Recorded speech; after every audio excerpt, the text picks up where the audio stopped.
vamos a estar viendo todo lo que son las buenas prácticas de laboratorio. Y como su nombre lo dice, muchas veces es esa parte que no se ve, esa parte invisible que gestionamos muchas veces dentro de las organizaciones, que no se ve, pero a la vez es tan importante puesto que nos da esos resultados confiables, ¿no?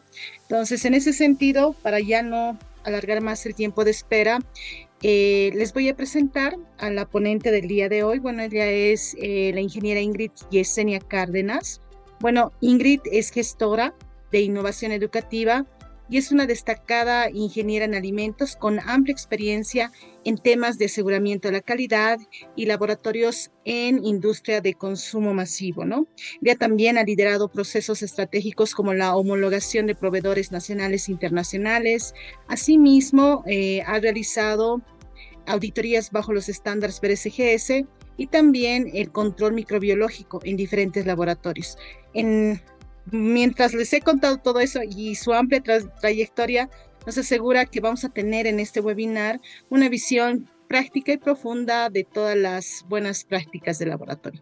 Y algo muy importante antes de comenzar la ponencia, ya ceder el micrófono a Ingrid, bueno, invitarles a participar activamente. Si tienen preguntas, no duden en hacerlas durante la sesión. Vamos a estar teniendo pequeños periodos en los cuales vamos a estar interactuando con nuestra ponente. Y bueno, no se olviden, ahí tenemos la sección de preguntas y respuestas para que ustedes puedan interactuar. Bueno, ya con ese preámbulo, bueno, Ingrid, ahí el micrófono es todo tuyo para que nos puedas mostrar más de este tema tan interesante que son las buenas prácticas de laboratorio. Perfecto. Muchas gracias, Elia. Muchas gracias, Mayra, por la introducción. Bueno, en este caso, bienvenidos a todos nuevamente. Este pequeño webinar va a tratar sobre las buenas prácticas de laboratorio, donde se va a hablar de manera sintetizada sobre cada uno de los puntos que vamos a poder observarlo dentro del curso asincrónico. Iniciaremos este curso de las buenas prácticas de laboratorio con el objetivo del curso es describir las buenas prácticas de laboratorio según las normas de gestión de laboratorio. Antes de iniciar y dar el preámbulo sobre las buenas prácticas de laboratorio, les quiero comentar uno de los casos que sucedió el pasado 29 de septiembre en Estados Unidos, en Georgia. Sucedió el caso de la empresa Biolab. ¿Qué sucedió en esta empresa?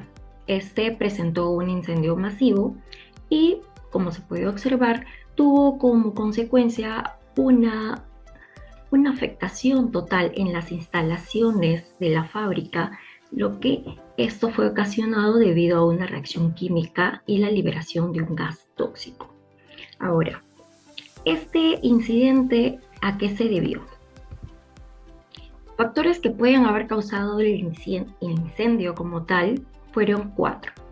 El almacenamiento inadecuado de los productos químicos, las fallas de equipos, también puede haber sido otra causa el error humano y también otros factores externos. Ahora, ¿la negligencia de este caso se pudo evitar? Por supuesto que sí. ¿Por qué? Este incendio se pudo evitar debido a realizar una retroalimentación en temas de manejos de productos químicos peligrosos a los colaboradores, haciendo uso correcto también de equipos de seguridad y aseguramiento de su garantía de los mismos. También se puede evitar realizando un correcto almacenamiento de los productos químicos en base a las condiciones de almacenamiento que nos brindan sus hojas de seguridad. Y también por un chequeo preventivo de los equipos. Con este caso que quiero mostrarles que este incendio en esta fábrica de Biolab en sí, aquí nos da un claro ejemplo de la importancia de cómo nosotros tenemos que tener e implementar las buenas prácticas de laboratorio dentro ya sea de una planta de fabricación, que manejemos laboratorios internos o sea de laboratorios certificados, ¿no? Aquí, ¿qué son las buenas prácticas de laboratorio como tal? ¿Qué se busca con las buenas prácticas de laboratorio? Buscamos con las buenas prácticas asegurar la calidad e integridad de los resultados. Y para llegar a obtener a este aseguramiento de calidad e integridad de los resultados, nosotros nos vamos a apoyar bastante en los principios básicos de las buenas prácticas de laboratorio, de lo cual nos va a regir, tenemos como marco legal y también como marco normativo. Dentro de los marcos normativos tenemos a la OCDE, que es nuestro pilar fundamental en manual, en lo cual nosotros nos vamos a regir para poder asegurar y garantizar esa confiabilidad de los resultados que vamos a liberar de un laboratorio cuando se ejecuten los ensayos. La Organización para la Cooperación y el Desarrollo Económico, también conocido como la OCDE, nos indica que la legislación aplicable al control de los productos se funda en los países miembros de la OCDE, en un enfoque resuelto de prevención de riesgos. Aquí les comparto el mapa algo breve con respecto a esta ampliación de la OCDE. Nosotros actualmente tenemos más de 35 países que conforman esta organización como tal y que rigen, y también que nos indica que estos países están basados en estos principios que van a asegurar las buenas prácticas de laboratorio. Rigen estas directrices que ellos plantean dentro de su manual. ¿Cuáles son estos principios de las buenas prácticas de laboratorio? La OCDE sostiene lo siguiente. Tenemos la organización y personal, el programa de aseguramiento de calidad, instalaciones, equipos y materiales, sistema de pruebas, elementos de prueba y de referencia, procedimientos normalizados de operación o procedimientos estandarizados, la ejecución del estudio, establecimiento del informe de reactivos a los resultados del estudio y el almacenamiento y conservación de los archivos y de los materiales. Dentro de estos principios de la OCDE, nosotros tenemos como 3 que son fundamentales. Es el personal competente, que aquí dentro de este punto nosotros vamos a dar mayor alcance con respecto a las funciones del personal competente, como cuál es el rol que ellos tienen dentro del aseguramiento de la calidad e integridad de los resultados, y también de cómo tiene que ser el manejo correcto de la gestión documentaria que ellos deben generar. También tenemos como otro punto que son los equipos. Estos equipos tienen que ser calibrados y verificados. Hay una serie de pasos que se debe seguir para obtener equipos que conformen y sean aptos para el uso eficiente de estos. Dentro de la zonificación de las áreas, aquí hacemos énfasis en el tema de cómo va a ser la correcta distribución de las áreas dentro de un laboratorio para evitar la contaminación cruzada. Los propósitos vitales de las buenas prácticas de laboratorio, aquí he tocado 4. El primero es asegurar las condiciones controladas de trabajo. El segundo es establecer trazabilidad documental. Tercero, tengo establecer un sistema de aseguramiento de calidad. Y como cuarto es garantizar la validez y la confiabilidad de los resultados. Hay que tener en cuenta también de que nosotros a las buenas prácticas de laboratorio, el acrónimo muy conocido es el BPL. Pero también este BPL puede tener cierta confusión con las BPM y las BPA. Las BPL son buenas prácticas de laboratorio. La aplicación principal es de la generación de datos válidos en el laboratorio. Su foco es netamente laboratorios, ensayos y calibración. Buenas prácticas de manufactura. La aplicación principal es netamente producción de productos seguros y de calidad. Y las buenas prácticas de agrícola, la aplicación principal viene a ser la producción agrícola segura e inocua. Aquí hay una pequeña pregunta que nosotros tocamos puntualmente, ¿no? ¿En tu laboratorio aplican BPL formalmente?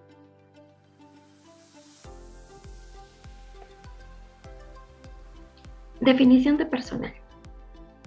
¿Qué es lo que nos dice el Organismo Mundial de la Salud frente al personal de laboratorio?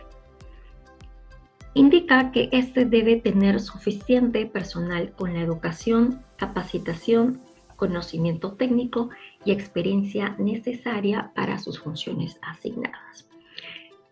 Aquí hacemos énfasis en que todo personal tiene que tener tanto la formación como la experiencia para poder ejecutar las diferentes actividades que se realiza dentro de un laboratorio.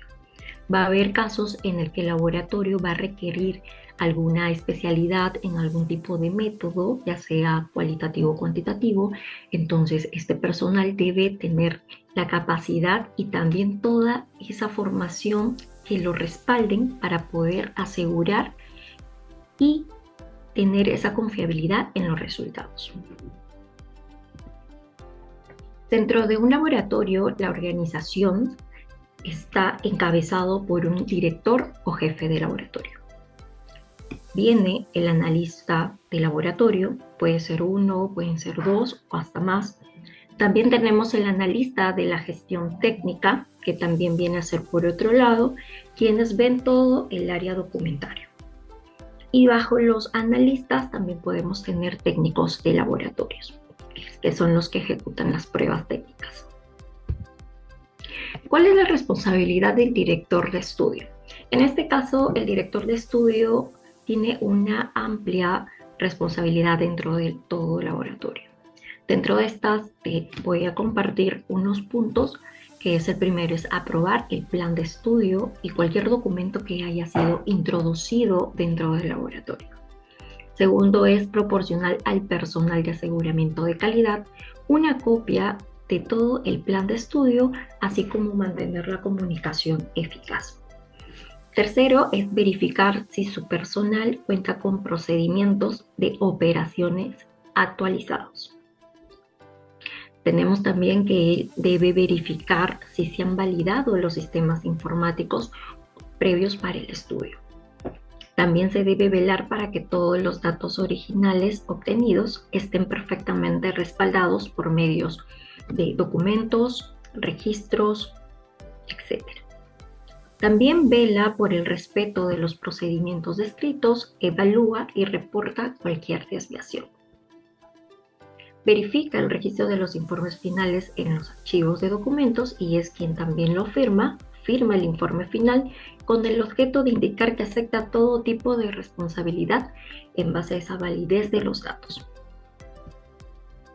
La responsabilidad, por otro lado, de el responsable principal de las pruebas, este deberá comprobar si las fases del estudio se han desarrollado bajo los principios de las buenas prácticas de laboratorio, bajo todas las directrices que rigen estos principios.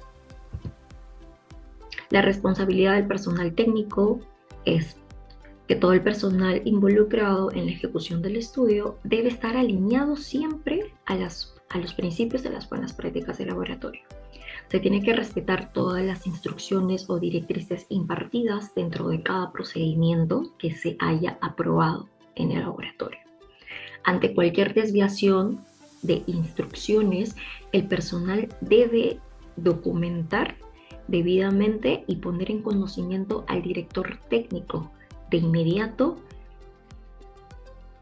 También deberá tomar las precauciones de higiene necesarias para reducir todo tipo de posible riesgo y registrar los datos originales de forma rápida y precisa, por lo que será responsable de la calidad de los mismos. Ahora, como les mencionaba, un punto importante es el personal técnico y de esto que nos dice la norma ISO 17025 y también la OCDE. Estos dos sostienen de que todo personal técnico debe ser altamente competente. Como les indicaba, este personal tiene que tener la formación y la experiencia que lo pueda respaldar para poder así darle credibilidad a los ensayos que ellos generan. En la competencia técnica tenemos la educación formal acorde al cargo. Estos pueden ser técnicos, bachilleres, licenciados, etcétera. La formación continua en buenas prácticas de laboratorio, en temas de bioseguridad, en algunos métodos analíticos, en procedimientos operacionales y también con esa experiencia previa relacionada con los procedimientos que se ejecutan dentro del laboratorio, según el requerimiento que el laboratorio requiere. Como parte de los comportamientos del personal, los buenos comportamientos que tiene que tener todo personal que forma parte de un laboratorio, aquí les muestro algunas imágenes. En la imagen del lado izquierdo superior podemos ver buffers de diferente medida que están rotulados. Aquí debemos tener en cuenta que el personal es el responsable de poder rotular adecuadamente y colocar la fecha de ingreso de este producto al laboratorio y también resaltar la fecha de vencimiento de este producto. Asimismo, tiene que colocar y acondicionar este producto para evitar cualquier riesgo. En la imagen que vemos en la parte inferior, vemos a un personal técnico que se encuentra haciendo una medición en una probeta.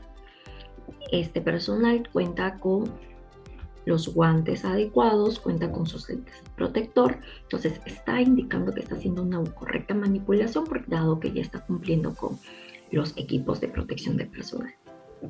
El equipo de protección de personal, como vemos en la imagen del medio, pueden ser guantes, pueden ser mascarillas, batas o cofias, como también lo llaman, o gorritas descartables. En la parte superior derecho tenemos que tener en cuenta de que el lavado de mano es fundamental para poder asegurar todo tipo de confiabilidad de los resultados. Y también la desinfección, que es parte principal del lavado de manos. Ahora, si bien es cierto, tenemos como buenos comportamientos de todo el personal, también tenemos los malos comportamientos y lo que no se debe hacer dentro de un laboratorio. En este caso, por ejemplo, como podemos ver en la imagen, no estamos realizando una medición exacta, no de colocación de, en este caso, de muestra dentro de todo ensayo. En la siguiente imagen estamos viendo que estamos tocando un frasco, un reactivo, ¿no? Que este puede ser peligroso y no lo estamos colocando lo estamos cogiendo de una manera adecuada, lo cual esto podría ocasionar algún tipo de quemadura si en caso la rosquilla no esté totalmente cerrada. Es por eso que nosotros debemos usar los guantes de protección.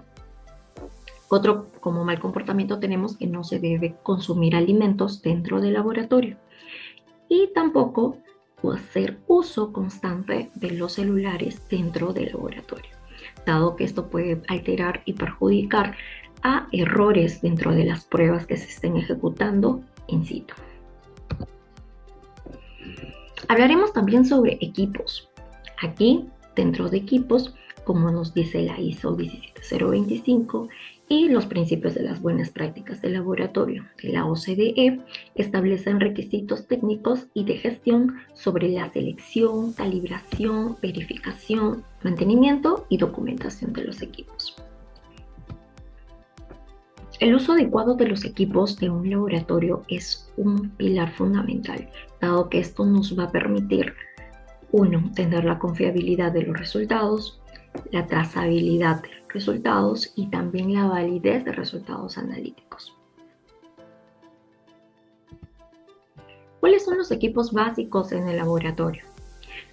Hablaremos aquí fundamentalmente de las balanzas, de termómetros, de pHímetros, para que ustedes puedan ver cuál es la importancia del uso de estos equipos y también cómo son las buenas prácticas de conservación y mantenimiento de los mismos. Los equipos básicos que nosotros encontramos en todo tipo de laboratorio, bueno, tenemos el baño María, tenemos el pHímetro, tenemos microscopios, tenemos balanzas electrónicas, tenemos muflas, incubadoras o estufas, etc. Ahora, si bien es cierto, nosotros para poder obtener la confiabilidad de los resultados, es parte fundamental como de los equipos, es la verificación constante de cada uno de ellos. Y aquí, ¿qué es lo que se busca dentro de la verificación? Fundamentalmente son 4 puntos, que es confirmar la conformidad del equipo, prevenir errores de medición, detectar desviaciones o deterioros tempranamente y asegurar la validez continua del equipo. Asimismo, también tenemos que ver el tema de la calibración.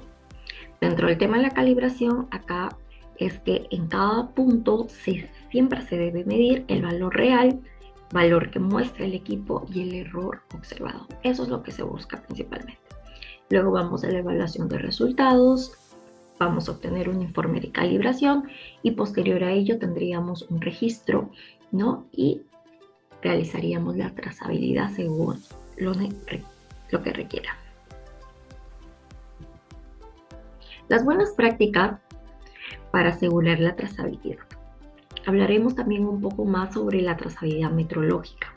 Dentro de estas tenemos 4 puntos fundamentales, que es documentar la cadena de calibraciones, verificar la competencia de proveedores, participar en intercomparaciones y mantener certificados actualizados. ¿Por qué es importante la distribución física? Aquí hacemos énfasis en que la distribución de las zonas dentro de un laboratorio principalmente se hace para evitar todo tipo de contaminación cruzada, como pueden ver ahí, que son biológicas, químicas o físicas. El segundo es evitar el tráfico innecesario de personal y de materiales. También se busca mejorar la trazabilidad de las muestras, facilitar la limpieza y desinfección, proteger la salud del personal y permitir el cumplimiento de las normas regulatorias. La zonificación del laboratorio. Dentro del laboratorio nosotros tenemos que tener bien marcado las zonas de recepción de muestras, las zonas de preparación de muestras, la zona de análisis, ya sea dependiendo del tipo de análisis que realice el laboratorio, sea físico-químico, microbiológico, instrumental, etc. El almacén de reactivos y materiales, el área de lavado y esterilización, la zona de documentación y registros, la gestión de residuos y materiales peligrosos y las oficinas o estaciones administrativas. Aquí hago un pequeño resumen con respecto a las zonas principales. En este caso, en la zona de recepción de muestras, la función principal de estas es el ingreso y la codificación de las muestras. En este punto, nosotros tenemos que tener bastante en consideración que esta zona debe estar totalmente alejada del área de análisis, porque podría alterar algún tipo, ¿no?, de error en los resultados. Podríamos hacer una contaminación cruzada también y esto también podría dar unos falsos resultados. En la preparación de muestras, la función es el procesamiento que se realiza dentro de esta área pueden ser diferentes tipos de materiales, ¿no? En el caso de un análisis microbiológico con referente a las preparaciones de agares, ¿no?, u otros.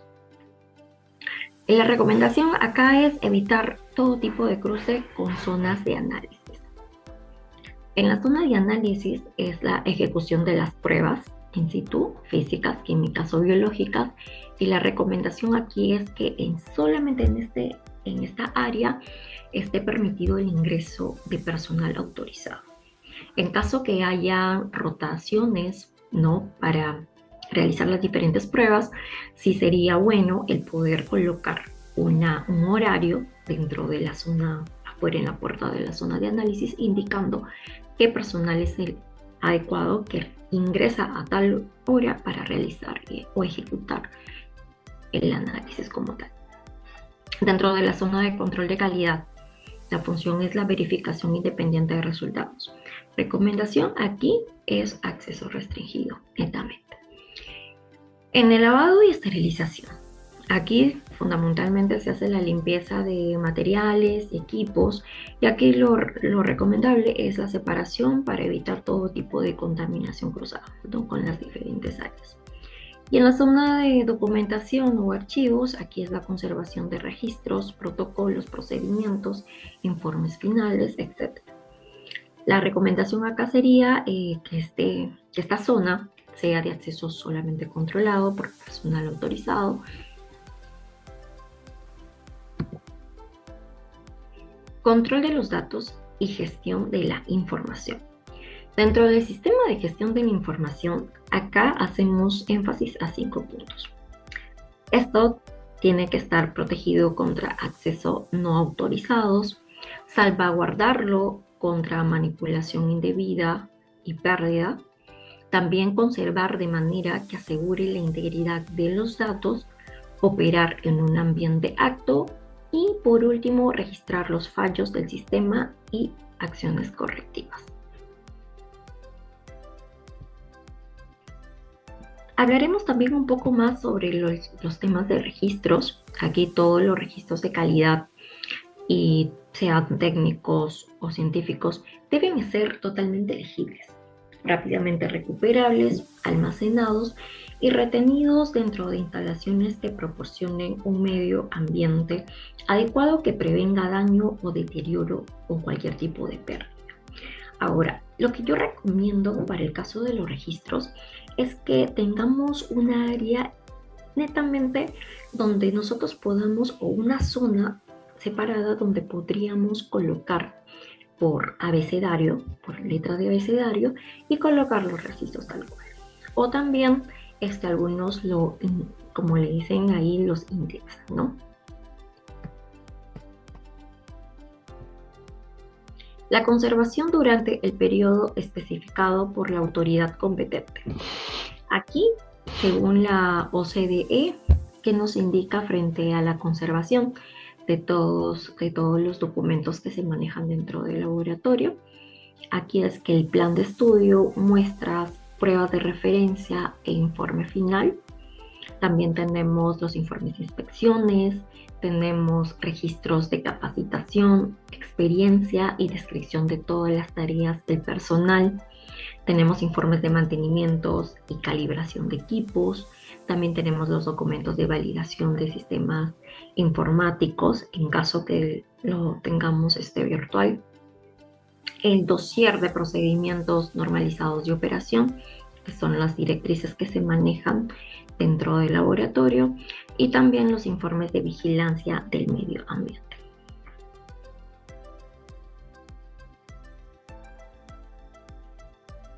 Es importante el orden y limpieza dentro del laboratorio como tal.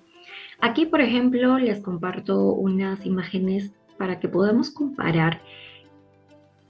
Como vemos en el lado izquierdo, que le hemos colocado un aspa, a qué es lo que tienen aquí en esta pantalla, ¿no?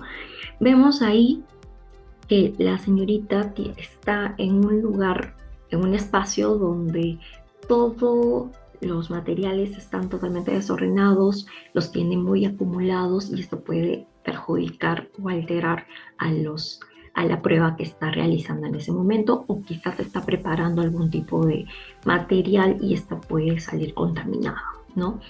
En la imagen que vemos en la parte inferior, vemos a un lavatorio de materiales que está todo acumulado y netamente sucio. O sea, hay esta mala práctica usualmente se suelen ver en laboratorios pequeños, en donde no realizan una adecuada limpieza de los envases, de los equipos de laboratorio, que debería ser de forma constante, no dejarlo al final, ¿no? Porque esto puede generar una acumulación y también genera ese retraso en el tema de las operaciones que se ejecutan. Por el otro lado, tenemos laboratorios totalmente higiénicos, donde estos sí que han pasado por una limpieza exhaustiva, y también en la parte inferior vemos donde la personal técnico, después de haber realizado una limpieza de los materiales de vidrio, los está colocando en el stand donde estos tienen que ser almacenados para un uso posterior. Ahora, acá que notamos, voy a mover un poquito la parte de aquí.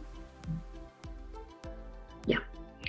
Aquí que notamos en esta imagen, un antes, un después.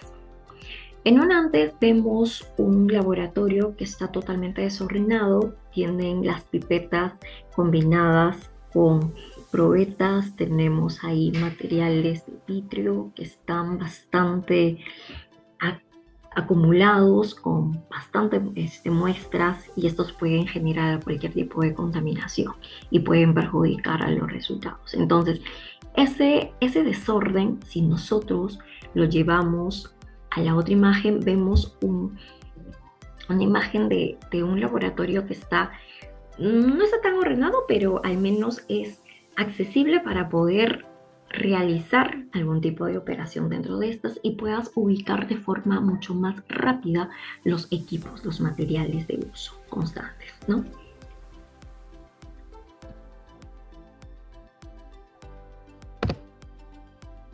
En tipos de desinfectantes químicos. Hablaremos también dentro de este curso los desinfectantes químicos. Tenemos compuestos clorados, acá tenemos el hipoclorito de sodio, el hipoclorito de calcio, dicloroisocianurato de sodio, cloramida y dióxido de cloro. Dentro de estos compuestos clorados, el más conocido y que se usa normalmente en las industrias es el hipoclorito de sodio. Tenemos también fenoles, tenemos peróxidos, aldehídos, compuestos de amonio cuaternario y alcoholes. Dentro de estos químicos, los más usados netamente son el alcohol al 70%, son los más comunes que se utilizan en el laboratorio, y también compuestos de amonio cuaternario, que estos son para las limpiezas de piso, ¿no? De piso, de techo y etcétera. Hablaremos también de equipos de protección de personal, las EPPs, o también con los acrónimos que tienen como los EPI. Se refiere a un conjunto de equipos o prendas de vestir que el personal puede usar para proporcionar una barrera adicional entre ellos y los agentes biológicos que manipulan, controlando eficazmente el riesgo al reducir la probabilidad de exposición a dichos agentes.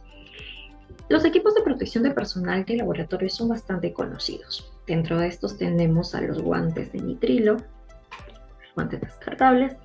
Tenemos también a los zapatitos descartables, gorras descartables, tenemos mascarillas descartables, los lentes de protección ante cualquier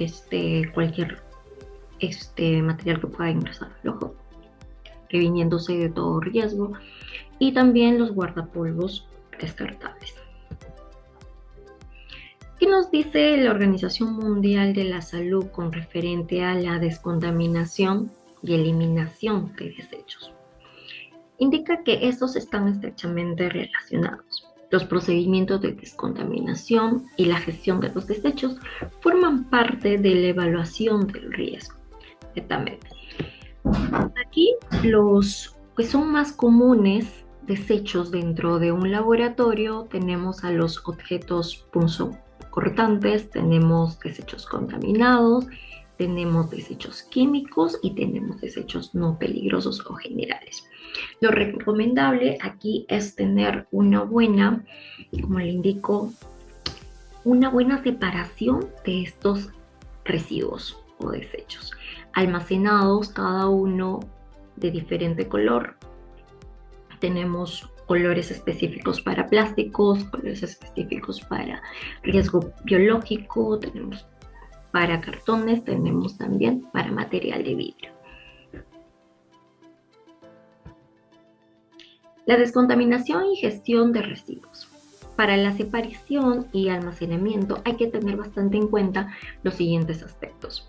Tenemos que ver la naturaleza de los desechos, el volumen de los desechos que se vayan a procesar, el lugar donde se realiza la descontaminación de los desechos, la necesidad de almacenar los desechos antes del proceso de descontaminación y también saber la clase y el tipo de embalaje para poder almacenar los desechos. Aquí hago precisión porque mayormente cuando hablamos de un laboratorio de microbiología, nosotros usamos unas bolsas rojas que se utilizan y son fundamentales para estos desechos de riesgo biológicos. Estos pasan por una esterilización porque no se pueden desechar directamente, ¿no? Porque puede generar algún tipo de contaminación al medio ambiente y también. Entonces, estas bolsas rojas, ¿qué hacemos? Colocamos los tipos de riesgo biológico, en este caso el desecho biológico, lo colocamos, tenemos que tener un autoclave específico para eliminar este tipo de riesgo biológico para poder esterilizarlo y que posterior a ello recién está apto para ser eliminado. Otro tipo de embalaje que también se utiliza para otros desechos, que son como los materiales de vidrios, son unas bolsas azules en donde nosotros colocamos todo tipo de material de vidrio ya que no se use, que no esté apto para el uso, ¿no? Eso se colocan acá y se rotula. Hay que tener en cuenta bastante que tenemos que rotular este tipo de desechos para que se haya una adecuada gestión, un adecuado gestión de eliminación de estos residuos. Bueno, con este punto de los desechos estaríamos terminando la introducción de las buenas prácticas de laboratorio de este curso asincrónico. Igual comentarles, sí, ahí comentarles. Hola Ingrid, disculpa que corte ahí, interesante todo el tema que acabamos de ver, así en unas cuantas diapositivas vemos la importancia de las buenas prácticas de laboratorio cuando se aplican en nuestros laboratorios. Ahí consultarte, Sara Fernández nos pregunta, cuando se verifican termómetros, ¿qué aspectos claves o datos relevantes no deberían faltar al realizar esta actividad? Para la verificación del termómetro, por ejemplo. En el tema de los termómetros, lo ideal sería que nosotros tengamos un buen acondicionamiento de este termómetro, porque en sí, patrones netamente, así como la balanza que se tienen patrones de referencia, estos termómetros no lo cuentan. Entonces, en los termómetros es un poco, digamos, difícil el poder hacer la verificación de este material como tal. Pero sí, estos va a depender del tipo, ¿no? De la clase también de termómetro, porque tenemos el termómetro parcial y el termómetro total. Ok, y en el caso de las pipetas automáticas, ¿qué cuidados se debe tener? Es decir, las BPLs, ¿qué cuidados nos recomiendan con respecto a las pipetas automáticas? Con respecto a las pipetas automáticas, estas la utilizan mayormente para poder hacer las pruebas de una manera mucho más rápida, si no me equivoco. Entonces, ¿qué cuidados? El tenerlo que acondicionar en el lugar adecuado donde colocamos en los estandes. Ahí tenemos también la aplicación de las 5S, ¿no? Colocarlo en su zona donde tiene que estar almacenado la pipeta automática. Yo recuerdo que ellos tienen como un soporte, ya viene con el mismo producto, viene un soporte donde estos se colocan de esta forma y siempre tienen que estar paradas mirando hacia abajo, ¿no? Ok. Y bueno, esa fue la pregunta de Fátima del Rosario. Bueno, Nancy González nos pregunta un tema muy interesante que está relacionado a la información documentada que nos pide tener las buenas prácticas de laboratorio. Y aquí Nancy nos pregunta, ¿es necesario recopilar en un solo manual como un resumen de BPLs? Considero que sí es importante contar con un manual de buenas prácticas de laboratorio, dado que esta te va a servir siempre para todo el personal que forma parte del laboratorio para saber cuáles son las directrices que se tienen que manejar y se ejecutan dentro del laboratorio al cual va a elaborar o va a ejecutar pruebas, y también es principal ante una auditoría, ¿no? Cuando vienen a auditar, por ejemplo, puede ser de la ISO 17025, sí te piden el manual para que ustedes puedan, con ese documento puedan también acreditar que están siguiendo ciertas directrices que se manejan y aseguran la integridad y confiabilidad de los resultados. Una consulta, ahora que mencionas la 17025 y también lo estábamos viendo en las diapositivas, la 17025 es una norma que se acredita, ¿no? Un laboratorio puede acreditar una metodología o un análisis de un determinado elemento, es lo que se acredita. Con respecto a las PPLs, ¿estas se acreditan o estas se certifican? No. En este caso, la ISO 17025 es netamente una norma internacional para la certificación de laboratorios de ensayos y calibración, netamente. Las buenas prácticas, si bien es cierto, no se requiere una acreditación, una validación, sino que es parte de un principio de base que tiene que tener todo laboratorio para poder asegurar la confiabilidad de los resultados. Para que, por ejemplo, si yo hago una prueba o hago un análisis interlaboratorio con otro laboratorio, estos me tienen que, en base a estas directrices, tenemos que asegurar que estos resultados sean equivalentes a lo que el otro laboratorio va a arrojar. Es decir, nos sirven más que todo para los ensayos de aptitud que podamos realizar con otros laboratorios. Nos sirven tanto para los ensayos de actitud como también para poder nosotros asegurar todos los ensayos que nosotros realizamos dentro del laboratorio con respecto a los resultados, no darle esa validez y confiabilidad. Ok, en ese sentido, bueno, alineada a la pregunta que te hacía Carlos Quevedo Martínez nos consulta. Entonces, ¿es un requerimiento o no? Es decir, entiendo que esto es obligatorio o no es obligatorio tenerlo, es una buena práctica. ¿Cómo lo consideraríamos las buenas prácticas de laboratorio? Ahí, ¿cómo podríamos entender este tema? Ah, aquí lo consideraríamos más que nada las buenas prácticas de laboratorio como una base pilar para poder ejecutar adecuadamente una prueba técnica de ensayo. Más no el que tengas buenas prácticas de laboratorio indica que es un laboratorio acreditado. Eso no, sino que es una base en la cual el laboratorio se centra para poder nosotros seguir unas directrices, un paso a paso, para poder llevar a cabo una prueba técnica y que esta prueba técnica esté totalmente conforme y los resultados sean totalmente correctos. Ok, ok. Ingrid, y bueno, consultar, es que es muy atrayente este tema, les digo, estimados a los que también están presentes, si bien no, entiendo que no es un requerimiento, no es algo obligatorio que los laboratorios deban implementar, pero entiendo que, como dice Ingrid, es la base para nosotros poder obtener resultados confiables, repetibles, reproducibles en el tiempo, y eso es lo que uno desea, ¿no? Que nuestros laboratorios den ese tipo de resultados.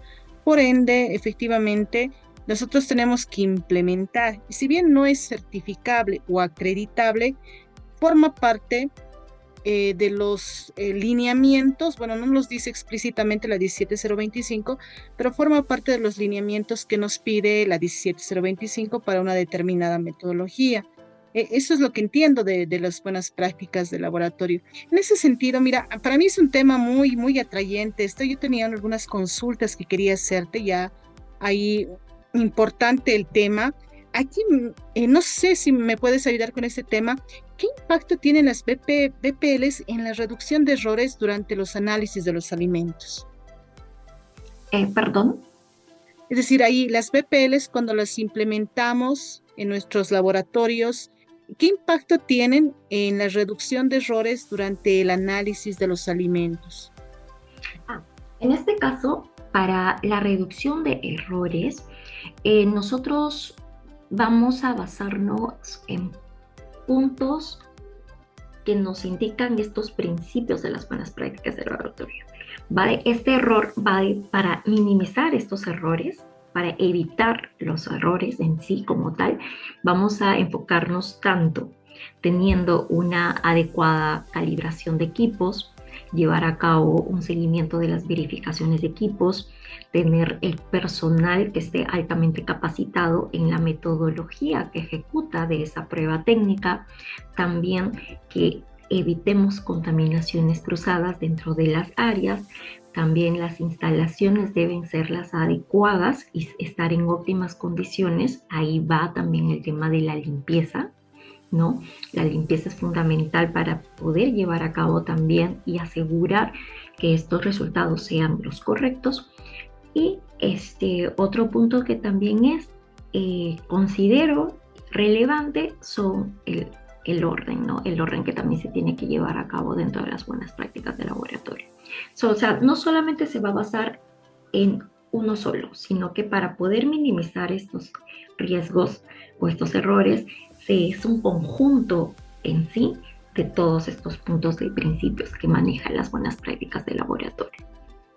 Okay. Sí, súper interesante. Es decir, no es la parte estadística, ¿no? Sino acá es la parte, podríamos decir, ¿no? Dentro de los que manejamos otras metodologías como las 5 S, ¿no? Tenerlo Así. ordenado, tenerlo identificado, tenerlo limpio, cosa que esos elementos que te suman la incertidumbre, digamos, para una metodología de análisis estén controladas, ¿no? Entonces, de ahí la importancia de las buenas prácticas de laboratorio. Y una última pregunta ya ahí para cerrar también y para que Mayra nos dé también ahí algunos, aunque aquí creo que hay una preguntita más. Ahí, mira, un asistente anónimo nos pregunta, ¿qué herramientas se recomienda para realizar seguimientos a la repetibilidad?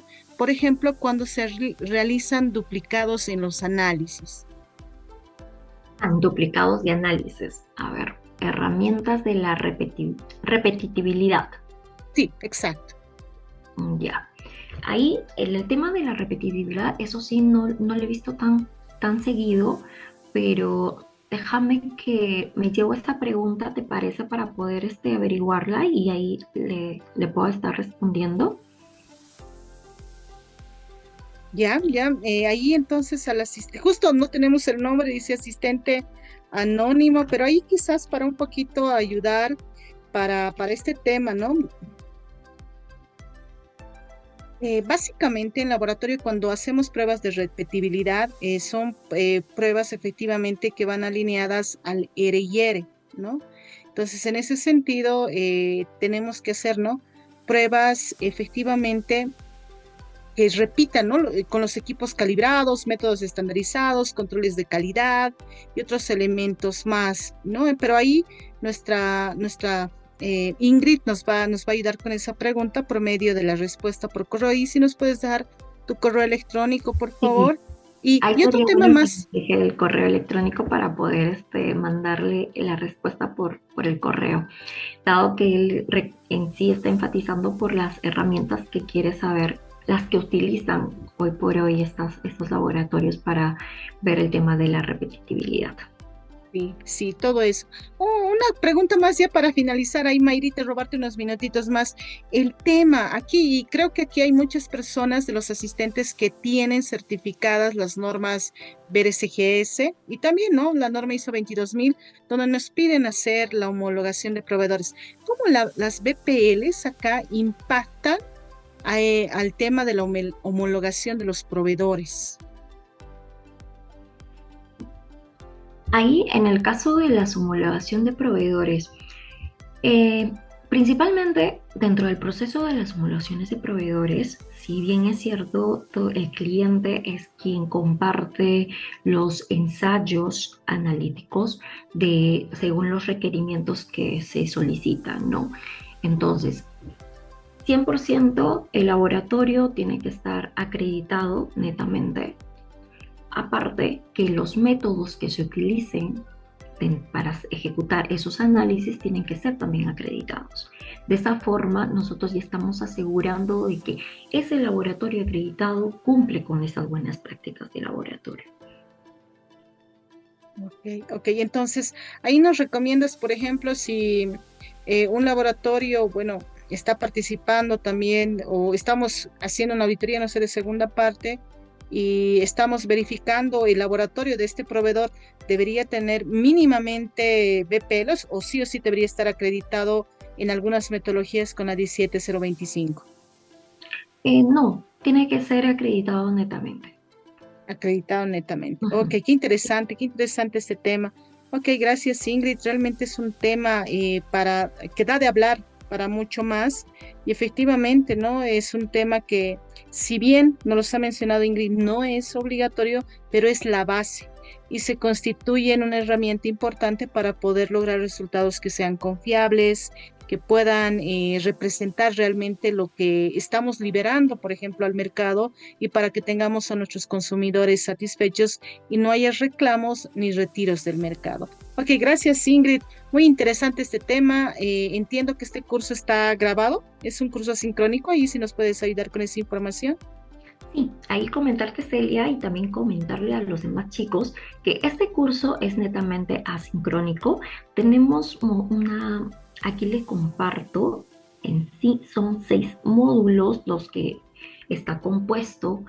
El primero vamos a estar tocando con respecto a descripción general de las buenas prácticas de laboratorio. Segundo, hablaremos sobre el personal técnico. Tercero, estaremos hablando con respecto a equipos, instrumentos y otros dispositivos. Cuarto, hablaremos sobre muestreo y aseguramiento de control de resultados. Quinto, el orden y saneamiento en el laboratorio, donde veremos un poco más sobre las 5S.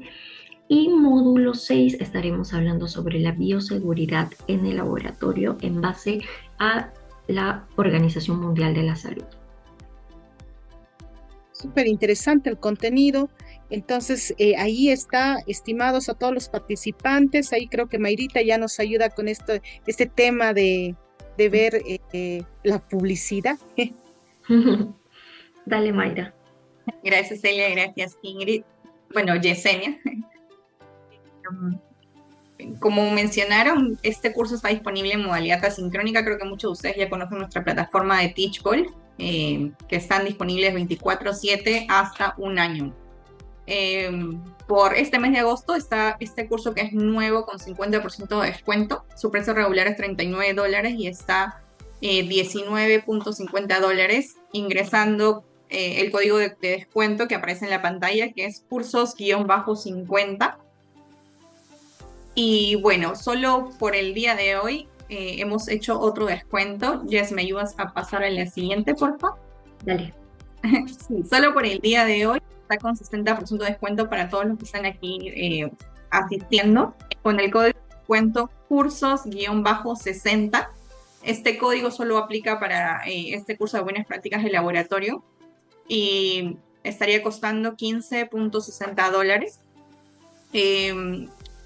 Como este está disponible por un año, en caso de repente ahorita no dispongan de tiempo, yo sí les recomiendo que lo adquieran y luego ya pueden realizarlo en sus tiempos libres, en un feriado o en el momento que ustedes dispongan.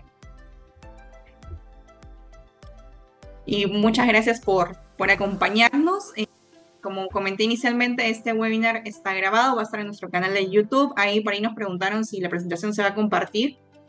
Nos pueden mandar un correíto y les mandamos formato PDF las PPTs, que es como una breve introducción, ¿no?, a este tema de buenas prácticas en el laboratorio, que es sumamente importante y creo que por ahí lo mencionaron. O sea, como tal no es un requisito, o sea, no es obligatorio, pero van a dar resultados confiables, que justamente creo que lo mencionan las normas FCI, BRC, IFS, FCC, que tienen que contar con metodologías validadas, que obviamente eso también influye en la repetibilidad, ¿no? Porque si no aplicamos buenas prácticas, no tenemos un manual, pese a que no sea obligatorio, de repente Celia hace el análisis y obtiene un resultado diferente al mío, diferente al de Ingrid. Entonces, ahí cómo saber cuál es el correcto, ¿no? Lo ideal es aplicar buenas prácticas de laboratorio y a su vez también por ahí si alguno maneja el tema de metrología, ¿no?, que los equipos también estén calibrados, porque si no vamos a tener resultados que no son confiables y eso puede influir en ciertos aspectos, provocar incluso algún daño, ¿no?, a la salud del consumidor. Muchas gracias. Entonces, Celia, Ingrid, bueno, Ingrid Yesenia, pero le gusta que le digan Yesenia, así que ya me acostumbré a llamarla Yesenia. Por ahí han estado escribiendo, yo no puedo ver mucho los comentarios, pero vamos a abrirlo aquí. Bueno, antes de terminar, antes de cortar, ahí Sara Fernández, y mira, es sobre el último tema que tocábamos de homologación de proveedores. Y ahí la consulta que le decíamos a Ingrid, ¿no? Dice Sara, y nos pregunta y nos dice así. Entonces, para las normas mundiales, ¿no basta que cumplan con las buenas prácticas de laboratorio?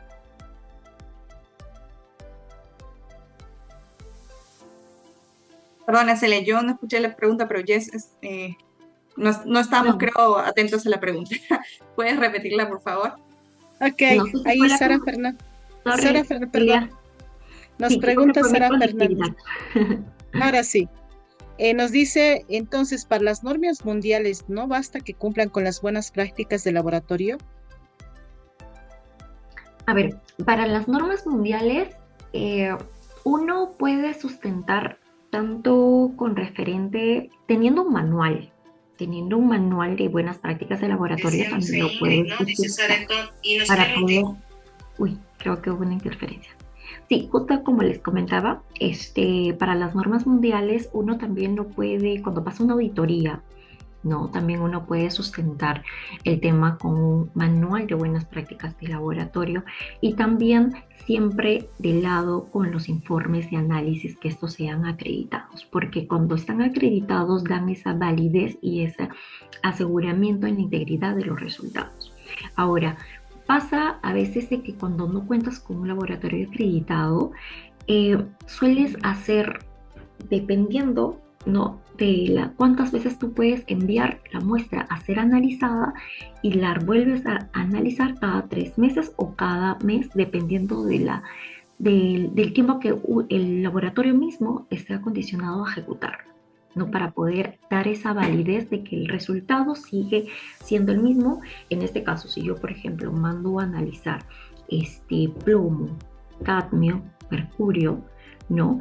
Este resultado me tiene que ser el mismo, tiene que mantenerse durante todo ese tiempo de vida útil de un producto.